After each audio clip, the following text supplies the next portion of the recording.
എനിക്കൊരു മഴവിൽ മരത്തെ പറ്റി പരിചയപ്പെടുത്തണം. അതെ അതെ, ഒരു നിറമുള്ള സ്റ്റോറി. അതെ, വനത്തിൽ നിറങ്ങളുള്ള ഒരു വിസ്മയം തീർത്തിരിക്കുകയാണ് മഴവിൽ മരം. കോതമംഗലത്തിന് സമീപം കോട്ടപ്പാറ വനത്തിലാണ് നിറങ്ങൾ വാരി വിതറി ഈ അത്ഭുത മരങ്ങൾ നിൽക്കുന്നത്. നിശ തയ്യാറാക്കിയ റിപ്പോർട്ടൊന്ന് കാണാം അല്ലേ? അതെ.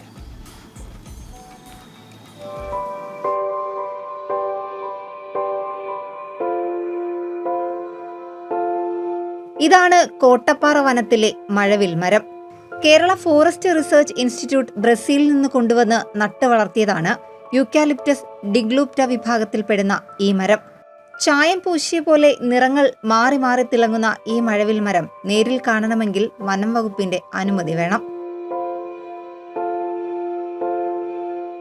ഇത് റിസർവിൻ്റെ ഉള്ളിലായതുകൊണ്ട് തന്നെ പൊതുജനങ്ങൾക്ക് ഈ ഭാഗത്തേക്ക് പ്രവേശനം നിഷേധിച്ചിരിക്കുകയാണ്. പിന്നെ അമ്പലത്തിൽ ഉത്സവ പൂജയുള്ള സമയത്തൊക്കെ ഫോറസ്റ്റ് ഡിപ്പാർട്ട്മെന്റ് അനുവാദത്തോടു കൂടി ഇത് വന്ന് കാണാനുള്ള സൗകര്യമാണ് ഇവിടെ ഉള്ളത്. പ്രകൃതി സ്വയം വരച്ച മഴവിൽ ചിത്രമായ ഈ അപൂർവ മരത്തിന് ഏകദേശം 30 വർഷത്തെ പഴക്കമുണ്ട്. ആരോ പെയിന്റ് ചെയ്ത ഒരു ചിത്രമാണെന്നേ ഒറ്റ നോട്ടത്തിൽ തോന്നൂ.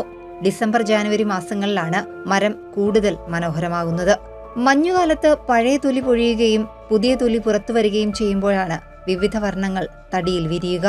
നവംബർ ഡിസംബർ സമയത്ത് ഇതിന്റെ തൊലി പൊഴിഞ്ഞു പോകുന്ന സമയത്താണ് ഇത് കൂടുതലും ഭംഗിയായിട്ട് കാണുന്നത്. അപ്പോൾ ഇതിന് ആദ്യം ഒരു ലൈറ്റ് ബ്ലൂ കളറിൽ വന്നതിന് ശേഷം ബ്രൗൺ ആയി ഒരു വയലറ്റ് റെഡ് കളറോട് കൂടിയിട്ട് ഏകദേശം ഒരു മഴവിൽ 7 വർണ്ണത്തിൽ ഈ സംഭവം കാണപ്പെടുന്നു. അതുകൊണ്ടാണ് ഇതിന് റെയിൻബോ ഫോറസ്റ്റ് അല്ലെങ്കിൽ മഴവിൽ മരം എന്ന് പറയുന്നത്. എത്ര കണ്ടാലും മതിവരാത്ത കാഴ്ചയാണ് ഈ അപൂർവ മരം കാഴ്ചക്കാർക്ക് സമ്മാനിക്കുന്നത്.